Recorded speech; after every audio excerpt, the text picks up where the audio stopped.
I am in for a pretty big ride today from the King Castle Trailhead. Big enough, in fact, that I am bringing a camelback of water and 2 Quest bars. Those of you that have followed me know that I really don't ride with much of anything. I really don't bring a lot of water, really don't bring a lot of food, and I'm good for quite some time. I know my limits on that stuff. But here on this route, there is going to be no bailout. So if I get hungry, thirsty, tired, or just feel famished, or don't feel like riding, there's no shortcut, there's no bailout, so I'm prepared for that. In true PNW fashion, the trailhead looks beautiful, so I am pumped to get on the bike and ride. We are starting off with a little road riding, which is totally cool because it feels nice to get the legs warmed up on a smooth, steady surface, aka the road. Rule number 1 of riding with the GoPro and the camelback: make sure the straw and all the little strings and straps are tucked away and out of view. How big of a ride is this? Well, it looks to be 27 miles or so and 6,000 foot of climbing. That's all plus or minus, of course.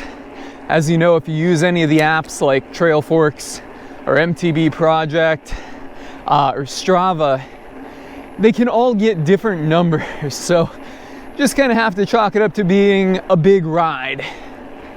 I actually do a lot of training to minimize the water consumption that I need while I'm working out or doing something fitness related. So that's why I'm all about bringing less water. I have done bigger rides than this with less water, but just recently in the news, there was a mountain biker that died from heat exhaustion or heat stroke on the Palisade Plunge, which is a ride I did last year.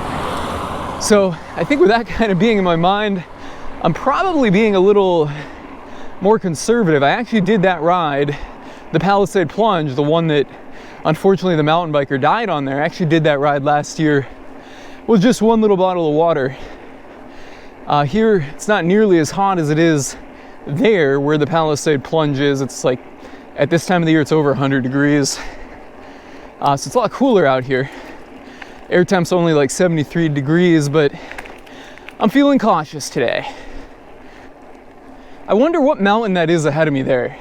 If you know, let me know in the comments, guys. Possibly Mount Bachelor? That's really the only mountain I know, though, by name around here. I had been going down this road for way too long, so I opened up my Trailforks and found out that I am way off course. I blew a turn somewhere several miles back, like at least 5 miles back, maybe 7 or 8 miles back. So I got to backtrack a good bit, and I just added a few extra miles and a few thousand feet of climbing onto my ride today. I guess that's why I brought the extra water. Here's the right turn, except I should be coming from the other direction.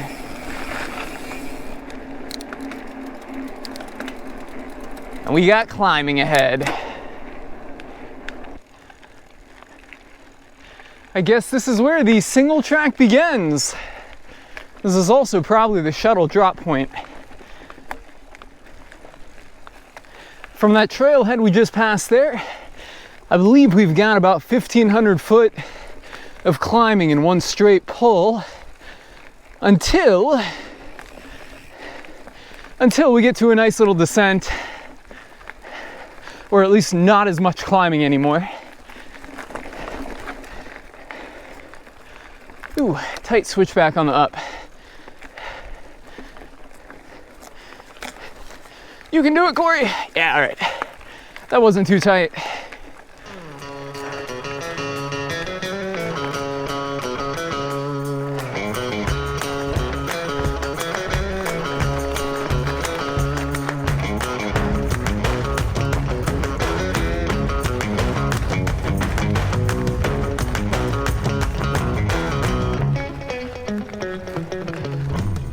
As I ride up O'Lally here, I'm always thinking about what this trail is going to be like when I come down, or what the descending route's going to be.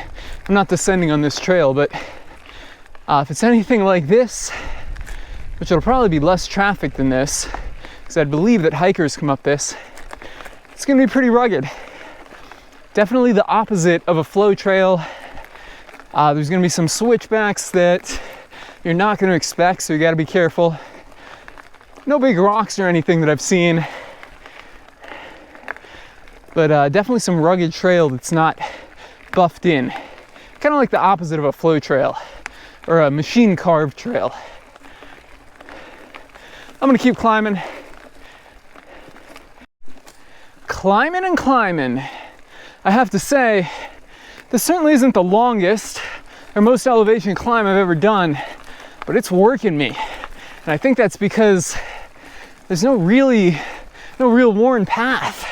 You got a bunch of loose stuff that you're struggling to get traction over, like this.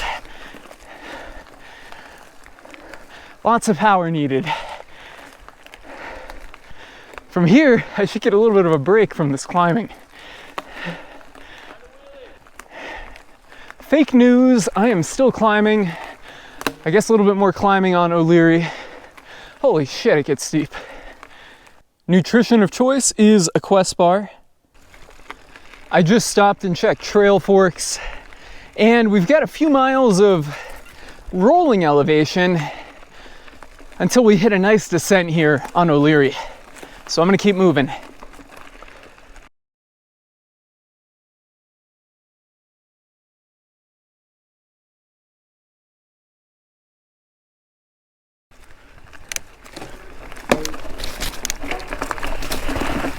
Woo! It feels nice to get a little bit of gravity. I don't think it's gonna last long, but damn, did that feel good after this climb.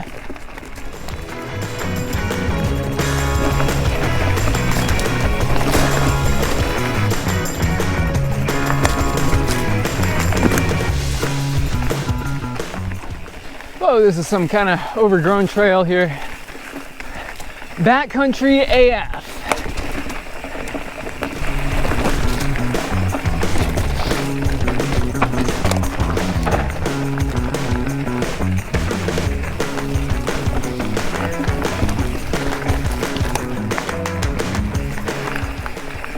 Woo! This is pretty gnarly shit. Whoa! That thing could have been bad if it didn't move.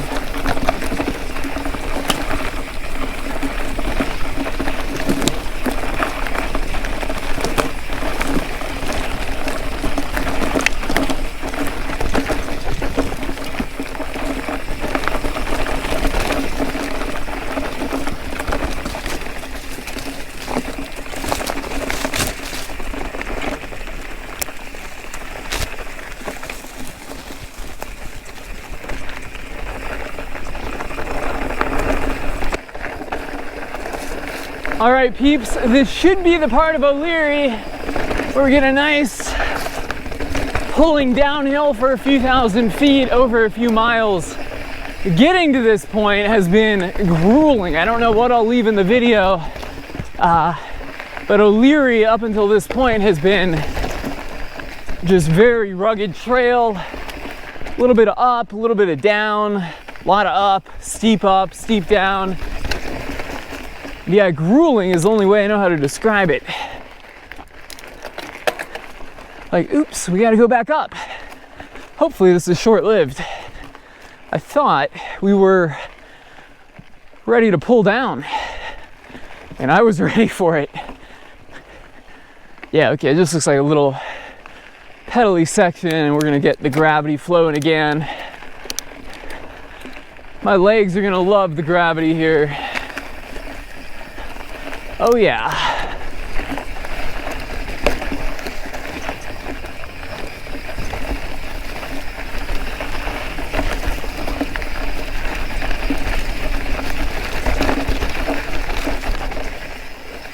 I opened my shock up, I forgot to do that.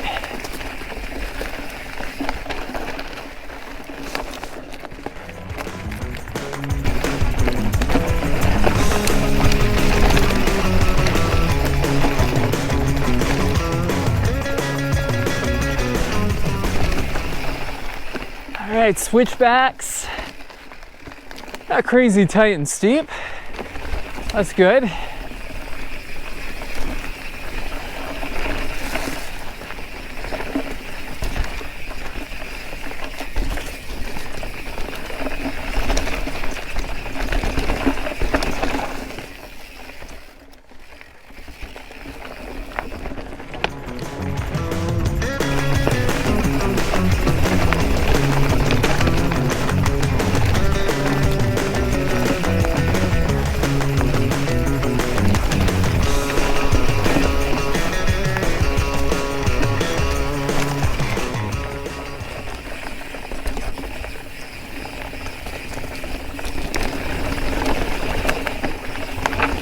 get some exposure on my right.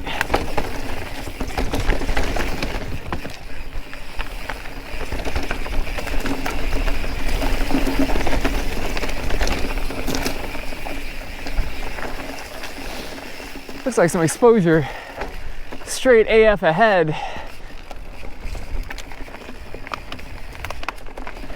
Yeah, that was hella right there. Don't come bombing down that. You're dead.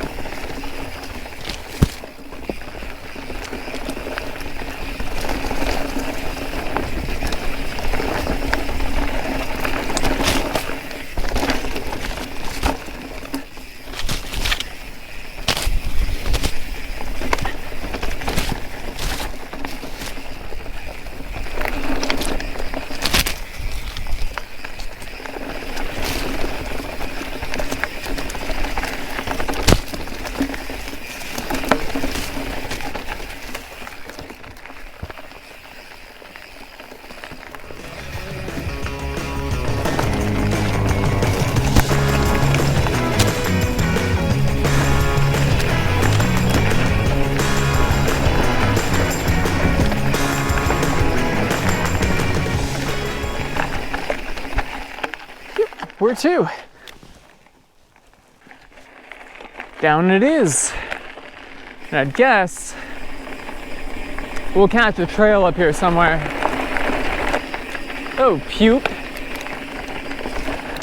I wish I would have known for this little climb here, because I would have hightailed it down that dirt road. Use that to get some speed.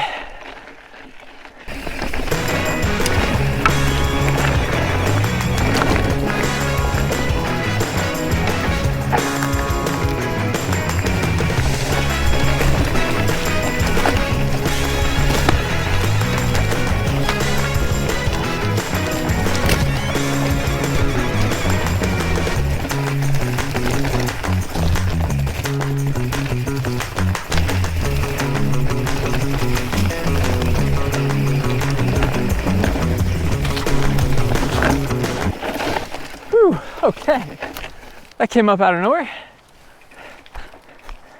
Gonna walk this one, obviously. Fatigue has a little bit of, not a little bit, but a lot of impact on whether I ride these or not. When I'm feeling nice and fresh in a bike park, tight switchbacks, like yeah, whatever. Out here, it's kind of like, yeah, nope, I'm just gonna walk that.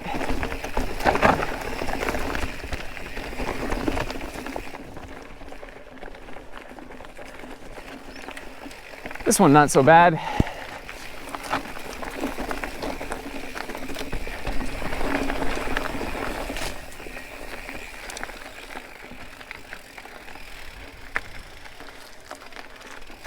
There you go, Corey. I don't know if I have this one though. Oh yeah, I do. Kind of flattens out as it gets towards the bottom.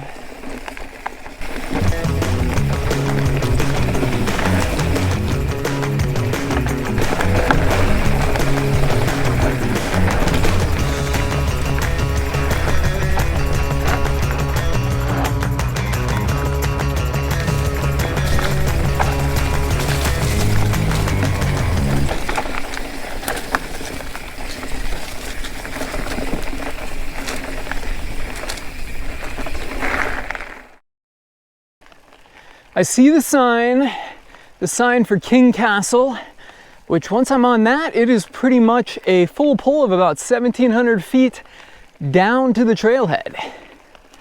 So I guess I gotta keep going up a little bit more on King Castle. Not quite there yet. That seems to be the story of this ride. I'm always like, all right, here we go. Got a nice full pull down. Nope. Climb up a little bit more, or a lot more. Okay, now it seems like we are descending on King's Castle.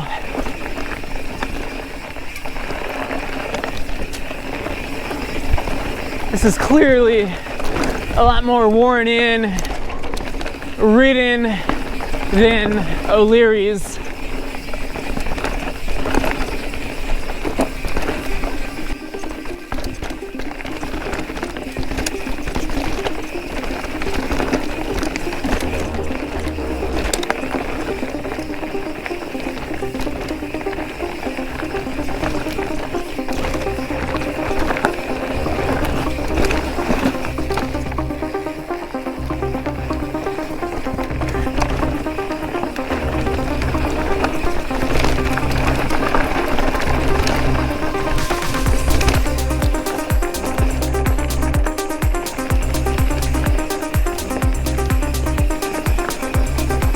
It's only about 5 o'clock, but it is really dark in this forest.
Sendero!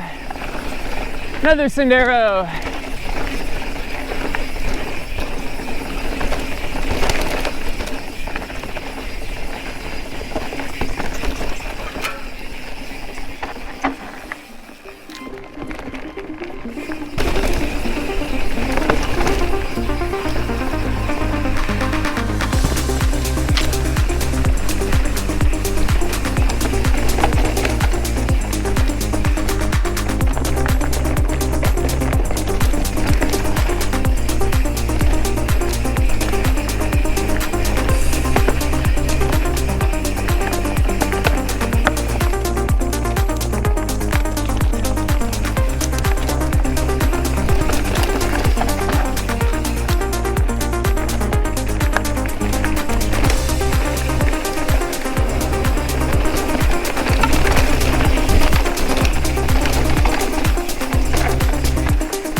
Oh, this is beautiful fun. In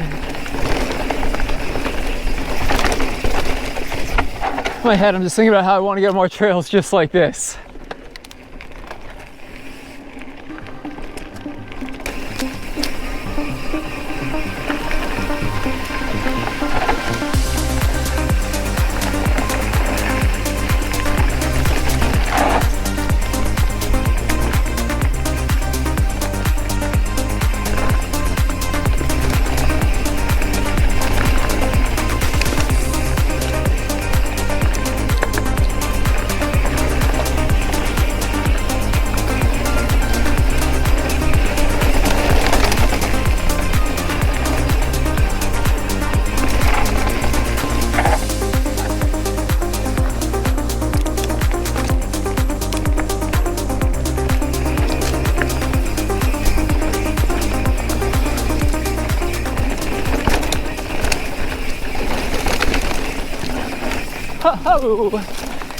Oh, you can only corner like that in the Pacific Northwest on this dirt.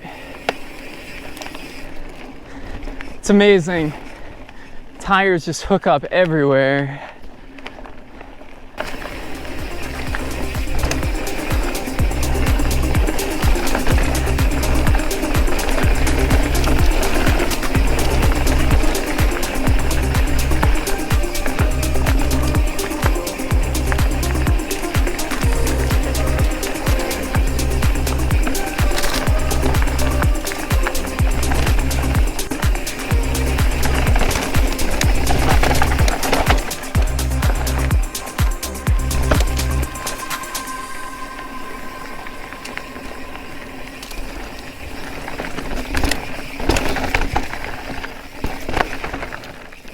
Got some exposure, and a whoa.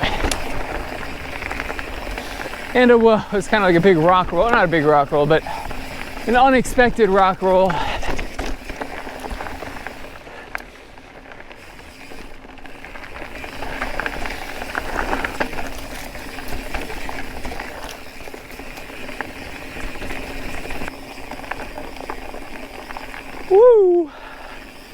And there is my truck back at the trailhead.